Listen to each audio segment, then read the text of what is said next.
Hey guys, Ken Scott, Senior, U.S. Immigration Law Intelligence Analyst with www.usentryWaiverServices.com. And remember, we resolve all of your USA border crossing issues.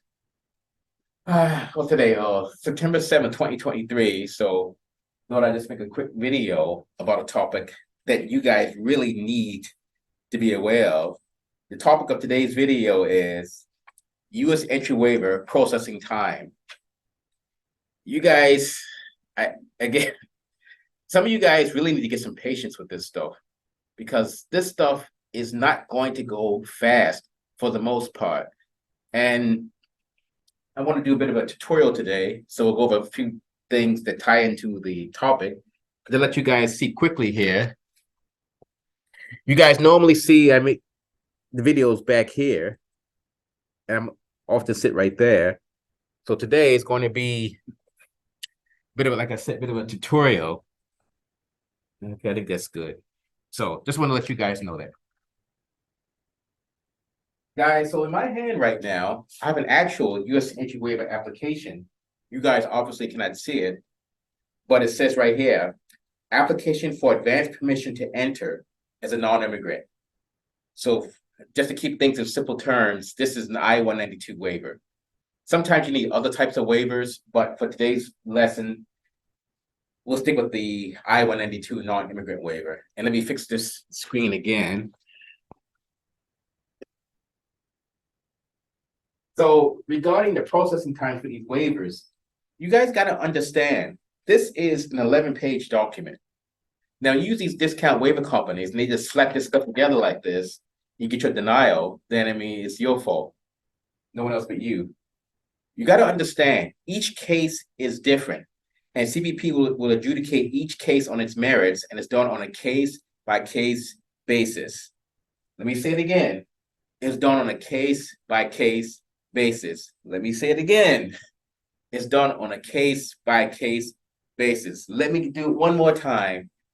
It's done or adjudicated by CBP on a case-by-case basis. And some of you guys don't know what case-by-case means. It basically means that each case is looked at individually and decided upon what's going to be denied or approved based upon the actual contents of the case, the packet, the file, your history, etc. So when these discount waiver companies charge you dollar store prices to do every type of application regarding each situation, whether it's you stole a car at 1990 or 40, or you used to move product, so to speak, or you've got about 5 offenses for fraudulent visa applications. Come on, guys, use some common sense here. Some cases are more intricate than others. Obviously, the ones more intricate are going to take more time for CBP to look at it. So right now, CBP states that they're taking 6 to 12 months to look at waiver applications and make a decision. That's whether you use electronic or paper. So don't believe that bullshit when they say electronic is faster. It's not. Whether it's paper or electronic, it's 6 to 12 months. And by the way, guys, those are CBP words. Those words didn't come from me. So let me give you guys some quick examples here regarding case by case. Now, again, let's use some common sense here. If someone has an offense for admitting to weed smoking to CBP, and when that happens, basically there are sworn statements taken, they take you to the back, they ask you a series of questions, they document it, have you swear an oath, and a lot of you guys foolishly say, yes, I will answer questions. And then basically whatever you've given them, it's used against you. And by the way, guys, those sworn statements are voluntary. They're not mandatory, they're voluntary. And they're always used against you. They're never used to help you. Some of you guys don't seem to understand that. But anyway, that's a different story. So common sense says if an individual drives across the border and he have, I don't know, let's say 4 gummies in the armrest. So, yum, yum. That good old THC, yum, yum, yum, yum, yum. And then you get to the booth, the eyes are like this, and they're high as a kite. And the officer's saying to them, what's going on here? Where are you going? I don't know, man. I'm just going to USA, going to Washington. Okay, you need to pull over. So He makes him get out of the car. He's walking like this. His eyes are big as saucers, and he's feeling really good. You can hit him with phaser stun like on Star Trek. He's like, "Oh, what was that? Oh, it's a phaser." There's something wrong with that individual. Obviously, common sense. He is higher than a kite. So now you've given them reason to believe that you are likely under the influence of a drug. So they do the digging. They find the gummies in the car. I say, "Oh, sir, you get gummies in your car." He said, "Well, yeah. Who do these belong to?" Either he'll say that they're his or his buddy.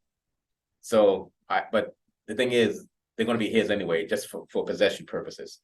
So because they're his gummies, the guard's going to say next, "Oh, so do you smoke marijuana? Or have you taken any illegal drugs?" "Oh, just a couple of gummies." "Oh, well, how often do you do gummies?"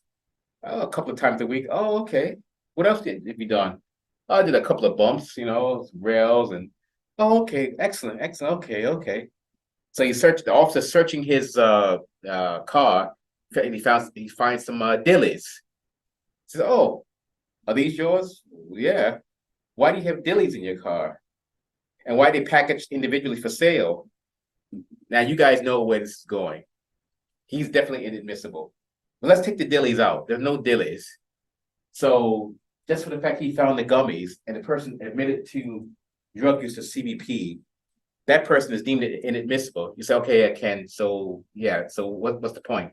The point is he admitted to drug use of CBP based upon what they observed. That waiver case could take longer to clear because now they may have to write back and do having see Dr. Chima, which is right over here, have them do a medical assessment to see if he's a drug abuser or addict, because that's a different different inadmissibility category. So based upon that, his case just might take longer at CBP. That's why they say 6 to 12 months. Because what did I say before? It's case by case. Let's all say it together.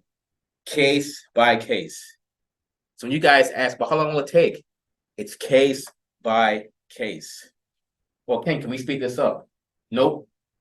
Why not? Because CBP are going to work at whatever pace they deem is appropriate. You cannot speed them up. I cannot speed them up.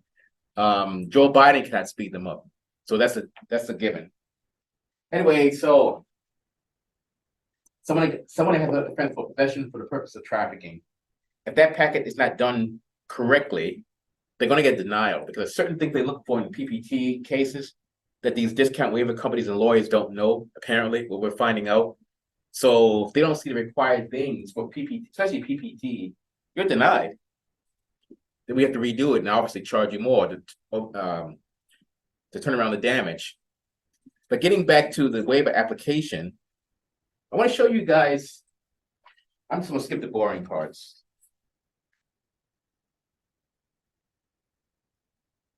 You guys really need to, okay, here we go, page 4. Do you believe that you may be inadmissible to the United States? It's yes or no. If you say yes, they want you to explain why. Well, we already had that covered in our packet, so that you don't really have to worry about. If you say no, you have to explain why. And this is how we can get the September letters, because if we can show that you do not require a waiver based upon your circumstances, based upon your case-by-case circumstances, then you will get a September letter. And apparently we're the only ones here in Canada that know how to get these, as I'm discovering. Have you previously filed an application for advance permission to enter the United States as an immigrant? Yes or no? Have you filed a waiver before? Either you have or you have not. If you have filed a waiver, guys, they now have a foundation in the system that they can use to look at your next application.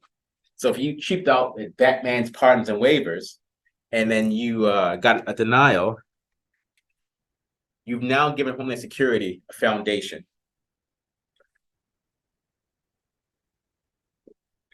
Lord, guys, I like to talk a lot, so. Then if you try to say you don't need a waiver the second time, they're going to say, "Well, why didn't you say it in your first application?" You're going to say, "Well, I didn't know." I said, "Well, no, sir." They'll say, "Sorry, you're supposed to know." Case, then you're done. Have you ever been in the United States for a period of 6 months or more? It's yes or no. That's a tricky one. And I'm thinking, I don't know if I should elaborate on that because there's some things I can say about that. But I'm going to keep those things to myself for now because He said, Ken, well, either you were there 6 months or you were not. That's yes and no. It just depends, and I'm gonna leave that part at that. Have you ever filed an application or petition for immigration benefits with the U.S. government, or has one ever been filed on your behalf? That's yes or no. You guys got to know how to answer that question as well. Here's another good one. Have you ever, in or outside the United States, been arrested, cited, charged, indicted, fined, convicted, or imprisoned for breaking or violating any law, ordinance, excluding minor traffic violations? You guys have to know how to answer that one. That's a tricky one as well. And what am I getting at? That's just part of the waiver process. And for today's topic, like I said, U.S. entry waiver processing time 2023. I'm not going to write it down because I'm going to save that paper for later. Guys, all this stuff is tied into the processing, and processing in terms of prep work and processing at CBP for when they review these applications. So people say, well, Ken, how long will it take? So it depends. Well, it depends. So why does it depend? Because why? Come on, say it with me, guys. Because all these cases are adjudicated on a case-by-case basis. Case-by-case basis. I hate to sound like a parrot, but some of you guys don't seem to understand things unless it's repeated about 10 to 20 times. So again, case-by-case basis. The rest of this waiver packet is, I won't bore you guys with it. It's just preparer's address, number, names of your parents, mom, dad, your marital status, bunch of other stuff like that. So the main point I want to get at regarding U.S. entry waiver processing times, it really depends on the situation. Let's just say, and I don't want to pick on any one country, but if you're from a certain other country, let's say if you were born and raised in Pakistan, and then you've got some kind of like marriage fraud or visa fraud, those are going to take a lot longer to process and prepare, in all honesty, than if you were born in Surrey and you got your you hung out with your boys after watching 50 Cent movies or Boys in the Hood or Scarface, so to speak. You guys want to emulate Scarface, and you get the PPT because you're riding around in your Escalade or your Lambo, and you got your head cocked to the side. You're leaning like this, rolling around, playing your Sidhu Musawala or whatever, like you would hear Sir all the time. You know, you're like this. To say, hey, what up, Tigger? Yeah, what up, Tigger? And take out the T and put N in. So you boys know who you are. But I got much love for you boys because you boys are some of our best customers, if not the best. But the point I'm getting at is that kind of offense, if it's not done right, could take a long time. So, but it's not as bad if it's done correctly. That also impacts the waiver processing times as well. So, bottom line is, guys, you've got to ensure that whoever you hire to do this paperwork, that they do it properly and they get you cleared. Because, guys, if they don't, you guys are screwed up. I want to say effed up, but I don't know what Google might say if I say that. But the bottom line is, we can get you cleared. So I'm gonna get running here now.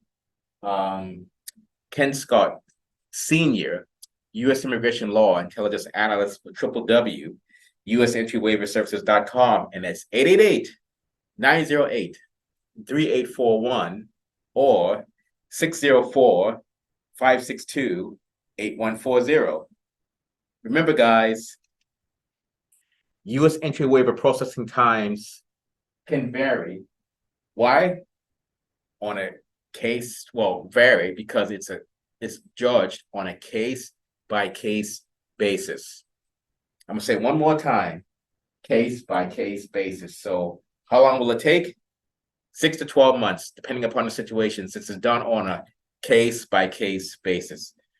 All right, guys, I'm out of here. And in the words of my Vulcan colleague, live long and prosper.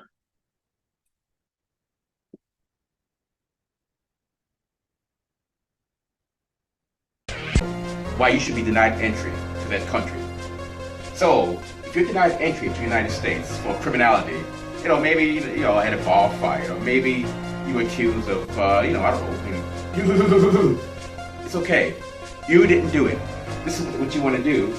You may need a U.S. entry waiver. You may, or you may not. If you do, you want to use sendittoken.com. Send it to ken.com. And once you use sendittoken.com, we can get you cleared to enter the United States. Does not matter what your conviction is, whether it's for or nothing is impossible. Why? Because we're there when you need us. Sendittoken.com. I gotta tell you, folks, wait till Hulk Hogan comes out here. The roof is gonna come off the Bell Center here in Montreal.